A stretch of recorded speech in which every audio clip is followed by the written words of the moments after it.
بالکل قدرمنو مونږ دلته ولاړ یو چوکیدګار بازار کې او څنګه چې تاسو ته پته ده چې د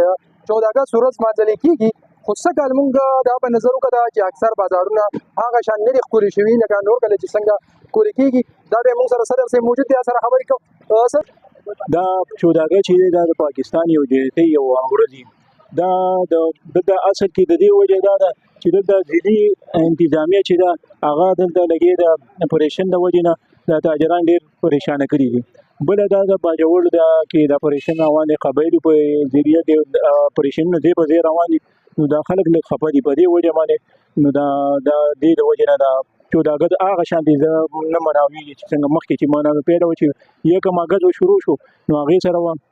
خلکو دا جنډې او هغه خبره دا ده چې زیاته وجه چې کومه ده 14 اګست د دغه جنډو د دې شي نو دا قبایلو کې کوم اپریشن چې روان دی باجوړ کې لکه خلک دې سره ډېر زیات خفه دي چې موږ حکومت لپاره قرباني نه ورکړي خو باندې بیا د هغې باوجود موږ سره زیاتې کېږي دا ولې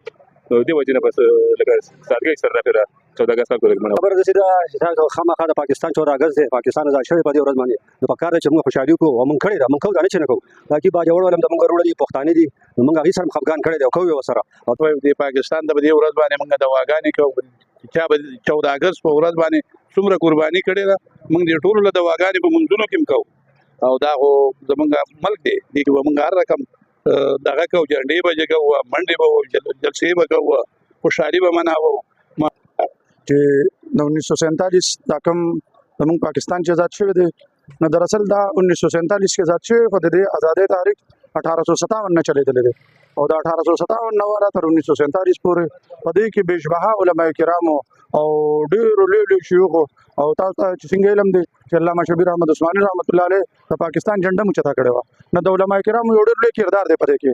هغه سوالې کې دا خبره کوي صدر صاحب چې کومه خبره وکړله چې یو طرف ته اپریشن دي او بل طرف ته ضلعي انتظامي نه دا بازار خلک خفه دي بیش دویمه دا ده چې کاروباري حالات ډېر خراب دی دې دغه 14 اګست څه کالې لږ دغه دی هغه شانې دغه نشته جی ګرانو کتونکو تاسو د دکاندارانو د تاجرانو خبرې واورېدلې هغې دا ګیله هم لري د ضلعي انتظامیې نه د صوبایي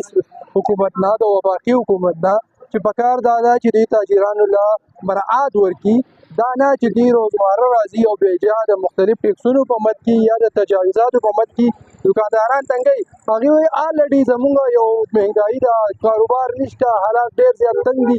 بل طرف ته دوی مونږ وکړي لکه باجوړ واخلې که زمونږ ملک خلک هلته بمباري کوي او که بهر خلک راځي که هر څه طریقه ده خو دا ماشومان په غلطۍ سره شهیدان کېږي او قصدن شهیدان کېږي خو ماشومان پکې شهیدان کېږي په کومه باندې چې دا خلک ډېر زیات زورونه ویلې شوي دي او په زړه دردېدلي دي د هغې درد د وجې نه دوی هغه خوشحالۍ اظهار نه کوي لکه نور کله په 14 اګست کې چې کوي